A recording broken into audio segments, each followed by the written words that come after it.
Masih bersama saya Ibnu Fadil, pemirsa Anda kembali menyaksikan 3 berita utama Kaltim hari ini.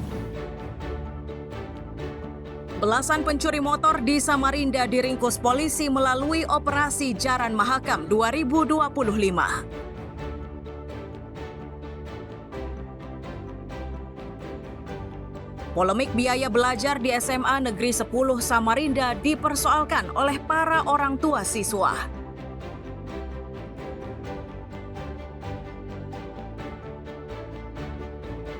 Gotong royong membersihkan kawasan pantai dilakukan oleh polisi air bersama jemaat gereja di Balikpapan.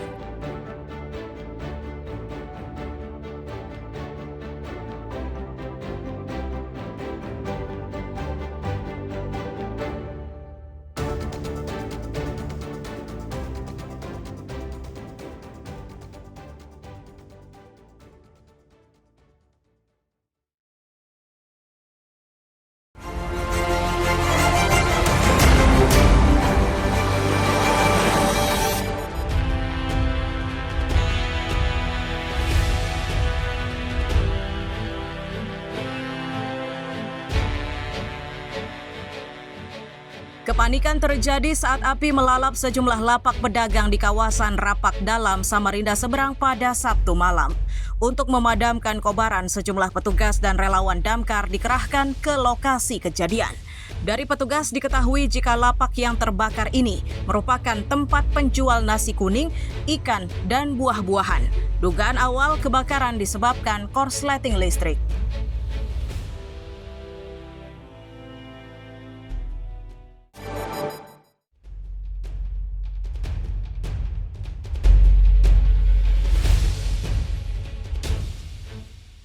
Dinding rumah milik Slamet yang berada di RT 13 Kelurahan Gunung Lingkas, Kota Tarakan runtuh setelah diguncang gempa berkekuatan 4,4 magnitudo pada Sabtu sore. Dari catatan Ketua RT, gempa susulan itu menyebabkan 3 rumah warga rusak. Untuk membantu para korban gempa, Ketua RT mengaku telah berkoordinasi dengan berbagai pihak.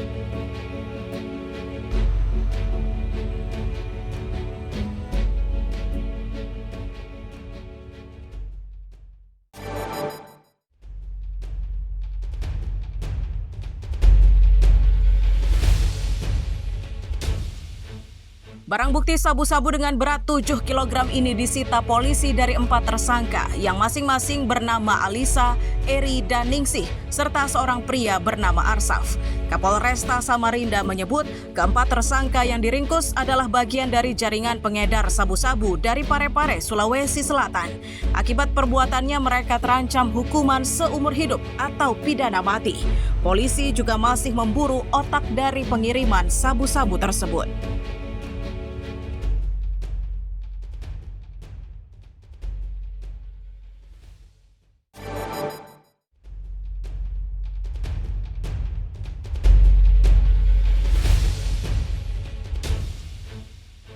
Petugas dari Dinas Lingkungan Hidup Samarinda mendatangi salah satu pusat perbelanjaan di kawasan Jalan Mula Warman, Samarinda Kota. Langkah tersebut dilakukan menyusul laporan pencemaran lingkungan dari area pembuangan limbah di Pusat Perbelanjaan Samarinda Central Plaza atau SCP. Setelah memastikan, petugas akhirnya memasang garis polisi di sekitar tempat aliran pembuangan limbah tersebut.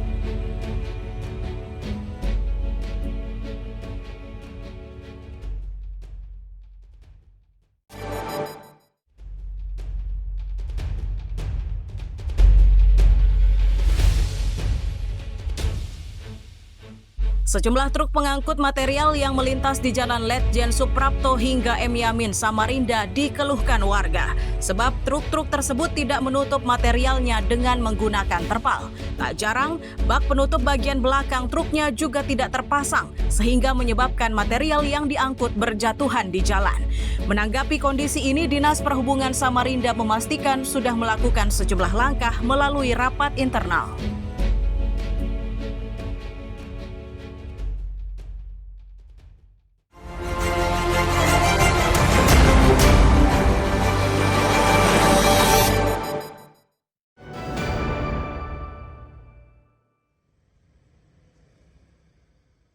Para orang tua siswa yang menyekolahkan anaknya di SMA Negeri 10 Samarinda diliputi resah menyusul rencana penarikan biaya asrama sebesar 2,6 juta rupiah per bulan.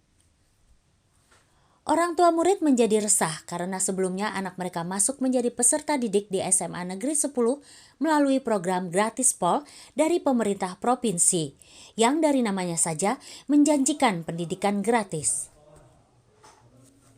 Salah satu orang tua siswa mengaku tarif asrama tersebut telah dibebankan sejak beberapa bulan terakhir. Padahal saat masuk tahun ajaran baru Juni 2025 lalu tidak ada pernyataan biaya asrama. 2025-2026 di poin B7 menyatakan bahwa semuanya ditanggung oleh Gratis Pol. Nah, dari situ Bapak Ibu sekalian, banyak orang tua yang memasukkan anaknya ke SMA 10 dengan berbagai macam alasan. Pertama, tentu karena SMA-nya bagus. Yang kedua, karena proyeksi SMA rendah.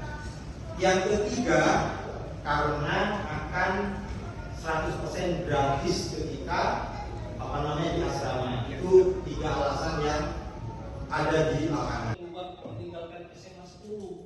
Sementara Komite SMA Negeri 10 Samarinda memastikan besaran biaya yang harus dikeluarkan oleh masing-masing orang tua siswa belum bisa dipastikan.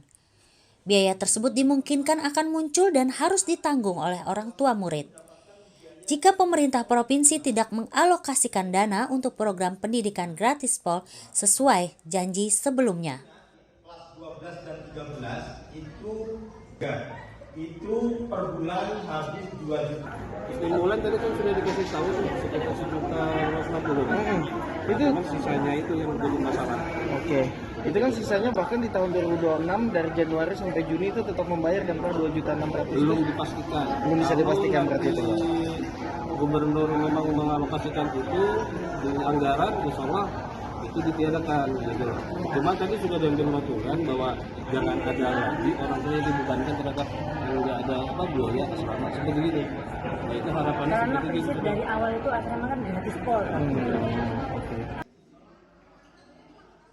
Meski membantah terkait biaya yang harus dikeluarkan oleh orang tua siswa, namun komite sekolah akan menindaklanjuti permasalahan ini termasuk indikasi pungutan kepada orang tua peserta didik.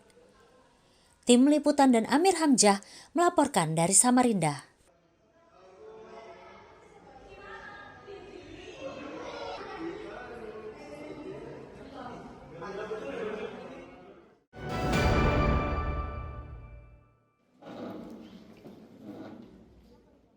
Aula Balai Kota menjadi tempat pembahasan persoalan makan bergizi gratis atau MBG di Balikpapan.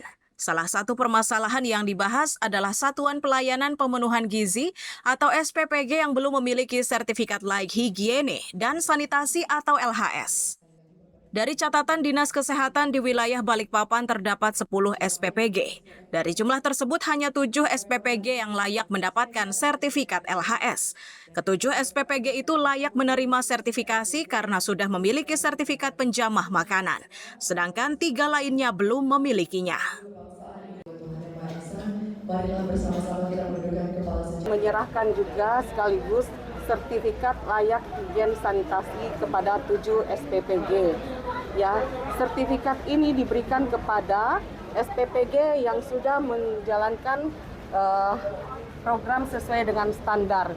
Ya, mulai dari SOP-nya, tahapan-tahapan produksinya, bagaimana pengelolaan lingkungannya, itu sudah dijalankan. Kemudian dia juga sudah mematuhi SOP, kemudian kita terbitkan sertifikat layak higien sanitasi. Sementara dari pihak SPPG Polda Kaltim menyatakan proses sertifikasi LHS hanya memakan waktu 1 bulan.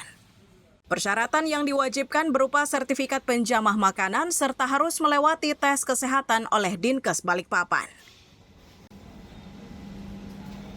Untuk prosesnya memang ada beberapa persyaratan dan ini mulai dari bulan lalu kami mempersiapkan dari beberapa SPPG gitu. Jadi terkait dengan SHS ini, kami sangat terbantu sekali karena sudah diakomodasi dengan pemerintahan kota. Jadi prosesnya 1 bulan kurang lebih ya Mbak ya? Ada persyaratan mungkin yang khusus diberikan oleh Dinas Kesehatan Mbak untuk pengurusan sertifikat ini? Jadi pertama harus melaksanakan penjamah makanan dulu. Baru nanti ada tes kesehatan, kemudian ada IKL. Dinkes berpesan kepada SPPG yang belum mendapatkan sertifikasi agar segera melengkapi persyaratannya. Ini dimaksudkan agar SPPG bisa beroperasi dan pembagian MBG bisa merata di semua kawasan di Balikpapan.